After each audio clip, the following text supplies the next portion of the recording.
मैद्यामध्ये पिठी साखर, ओवा, मीठ हे सगळं घालून थोडंसं तेल घालून तो मळून घ्यायचा आहे मीडियम कन्सिस्टन्सी. नंतर कांदा उभा उभा चिरून त्याच्यामध्ये तिखट आणि मसाले म्हणजे जिरेपूड, धनेपूड, कोथिंबीर हे सगळं घालून घ्यायचं आहे. बारीक चिरलेला लसूण घालायचा आणि ते थोडंसं मिक्स करून घ्यायचं आहे.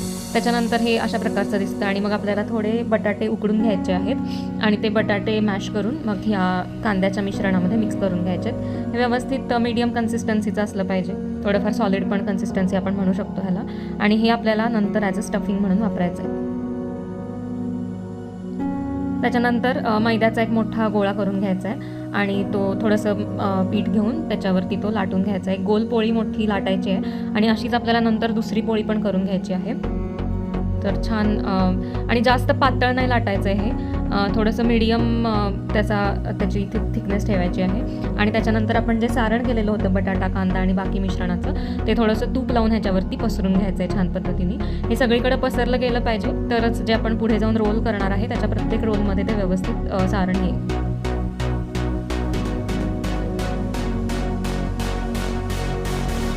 हे सगळं अशा प्रकारे पूर्ण कडेपर्यंत पसरून घ्यायचं आणि तसाच एक दुसरा गोळा घेऊन त्याची पोळी लाटून ती त्या पूर्ण ह्याच्यावरती पुन्हा एकदा पसरवून घ्यायची आहे.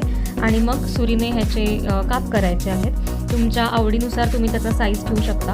आता इथे मी साधारणतः 5 ह्याच्यामध्ये पराठे होतील असं करून घेतलेलं आहे. आणि मग ह्या प्रत्येक जो कट केलेला भाग आहे त्याला असं रोल करून घ्यायचं आहे प्रॉपर. हलक्या हाताने करायचं, ह्याच्यामध्ये कुठेही दाब द्यायचा नाही ह्याला. आणि मग वरून त्याचं तोंड असं बंद करून घ्यायचं, नाहीतर ते नंतर निघेल सारण. त्याला प्रेस करून बंद करून घ्यायचं आहे. अशाच पद्धतीने प्रत्येक कट केलेला भाग हा आपल्याला त्याचा रोल करून तो बंद करून घ्यायचा आणि थोडासा प्रेस करून तो ठेवून द्यायचा.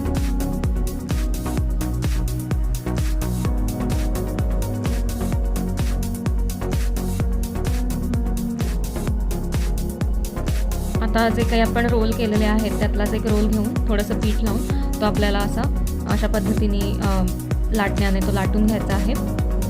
एकदम हलक्या हाताने हे करायचं आहे, तरच त्याचा जो नंतर क्रंचीनेस आहे तो राहतो. किंवा जे आपल्याला लच्छा पराठ्याचं नंतर एक असं हे करायचं असतं की तो जर का आपण दोन्ही हातांनी प्रेस केला तर कसं त्याचे म्हणजे लेयर्स निघतात, ते आपल्याला त्याच्याशिवाय मिळत नाही. तर हे सगळं एकदम हलक्या हाताने लाटून घ्यायचं आहे. असंच दुसरा पराठा मी लाटत होते इथे. आणि जास्त पातळ नाही करायचं आहे. आणि नंतर तव्यावर घालताना भरपूर तूप आणि तेल असं मिक्स करून मी घेतलं होतं आणि ते तसं घातलेलं आहे ह्याच्यावरती. आणि दोन्ही साईडनी छान भाजून परतून घ्यायचं आहे. दरवेळेस त्याच्यावर थोडं तूप घालत राहायचं आहे, म्हणजे त्याला खरपूसपणा येतो.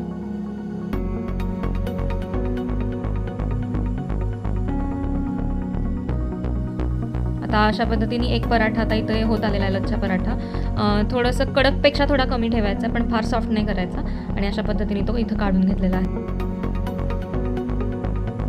पुन्हा एकदा खाली थोडंसं तूप आणि तेल मिक्स करून ते लावून मग त्याच्यावरती नवीन परत लाटलेला पराठा इथे टाकलाय.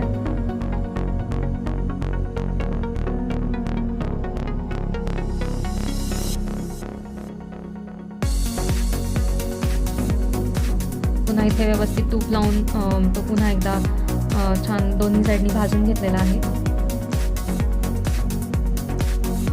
आता हे पराठे तुम्हाला कुठल्याही भाजीसोबत किंवा दाल फ्राय, दाल तडका तुम्ही केलं तर त्याच्यासोबत खायला एकदम मस्त लागतात. खरपूस भाजायचे तरच त्याला व्यवस्थित टेक्स्चर येतं आणि ते खायला पण मस्त लागतात.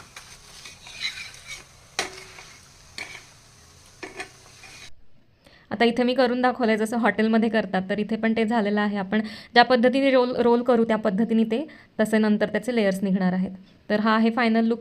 नक्की ट्राय करा. तुमच्या कॉमेंट, सजेशन्स शेअर करा आणि like, share, subscribe the channel. Thank you.